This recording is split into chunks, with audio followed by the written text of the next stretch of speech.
you ever feel like debt collectors are like a bad version of Jerry Maguire?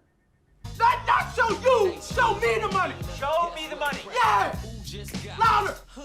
Show me the money. That's it, brother, but you got to yell that shit! Show me the money. I need to feel you, Jerry! Show me the money. Jerry, you better yell! Show me the money. Show me the money. You don't have to feel that way.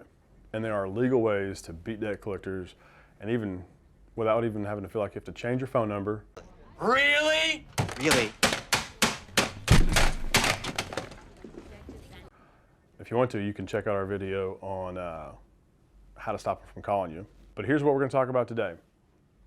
Do you have to pay them? How to settle with them?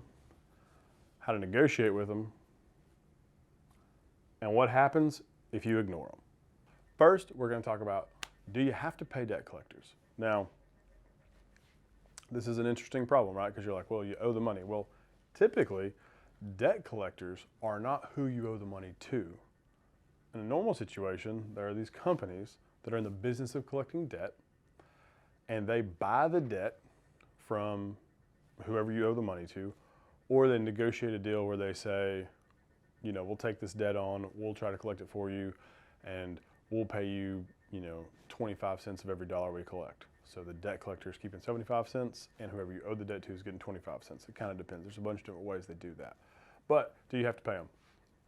The answer is typically no.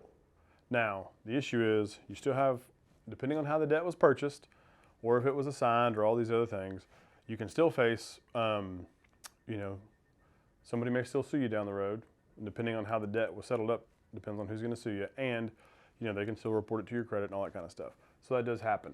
But there's where the negotiation comes in. See, this is actually the great part, how to settle with them. Once you understand that they may not have even paid for the debt, and they may just be getting a percentage of what they collect as payment, you can kind of understand that they're more inclined to settle than you may think. So there's a couple things. They always tend to use your credit against you, right? But the issue is, if your debt's been passed to a debt collector, you're already in collections on your credit, and your credit's already probably taken a pretty good ding. So don't let them use that against you, because in all reality, even if you settle with them, it's going to show off as like a charged off amount, account settled in full on your credit, so it's still going to hurt you anyway. So they try to use that against you, just realize that that's not really going to hurt you, so go ahead and go through that. So here's what you do. One, just tell them you're not going to pay them unless you get X dollars, and just beat them down and just be okay with it, right? Because the truth is, a lot of times you can settle debt for 10 cents on the dollar, and then it gets settled, it's gone, it's out of your way. Now, there is still the impact on your credit, but the debt is gone, and like I said, typically in these situations, not always, your credit's already been impacted, so that's not necessarily going to harm you anymore. Also, this is something that people don't realize. If any debt is forgiven outside of bankruptcy, they're going to write you a 1099 for the forgiveness of that debt because it is income. Now, that is debt that you owe, which is why you always allege that you don't owe it. And you ask them to verify, and you contend that it's actually good debt. Because this doesn't always happen, but in the past, I have been able to put up a good enough fight regarding the amount that was actually owed, where in our settlement, I've got them to agree that they are not going to 1099 us for the amount of debt that was forgiven, because the validity of the debt is actually in question. So that does help, because you will owe taxes on whatever debt's forgiven otherwise. If they send you a 1099 for that thing, you'll have to pay taxes on it. It's includable on your tax return as income. That's an important thing to do. You can also settle and negotiate around how they're going to report it to your credit. That is all on the table. That is something that you really need to think about, because if you can get them to agree with the dispute of the debt and settle about how it's going to be reported to the credit agencies, that's pretty beneficial, because you can get them to agree that it's going to be just settled as satisfied in full instead of as a charge-off, and that's beneficial. So all of these things, to walk through as you're dealing with all this is good. And like I said, press a hard bargain, answer the phone, talk to them. When you talk to them, go ahead and tell them, here's what's on the table, here's what you can get from me, no questions asked, this is where we're at, right? Because for every threat they have coming your way, 99% of the time, all you have to say is, hey, I'll just file bankruptcy. And then they realize if you do that, they're not going to get anything.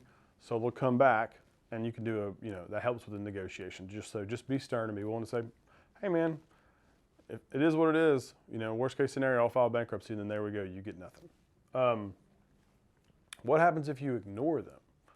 Well, if you ignore them, typically they're just going to keep coming and then they're either going to file a lawsuit against you, which is typically the last thing that happens. Now, it may be the debt collection agency that actually files a lawsuit against you, or they may refer the debt back to the original owner, kind of depending on the contract we had, like we talked about before.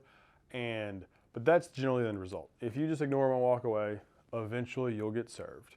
Or you won't. They may get a default judgment. There's all kinds of stuff that happens.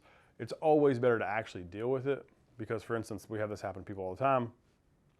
Say it's a debt they probably didn't correctly owe, but they get served, and say they get served at the last known address of whoever this person had, so they actually never got the notice.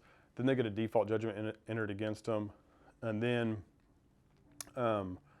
they get like a writ of garnishment issued, and so the person doesn't actually even know about the lawsuit till they're losing 25% of their paycheck. So it's always best to deal with these things when you know about them and just work with them, because if you ignore them sometimes, because unwinding that whole scenario where there's been a garnishment and a judgment and default, all that stuff is much more complicated than when just dealing with the debt collector on the front end. So like I was saying, it's always best just to deal with it on the front end. Now that being said, if you're dealing with a debt collector and they're not working with you and they're not being that good to deal with and you just do want your phone to stop calling or to stop ringing, feel free to watch our next video. It's going to be on how to get a debt collector to stop calling you. And always like and subscribe and comment below if you have any questions that you would like us to answer, anything you'd like us to know. Thanks.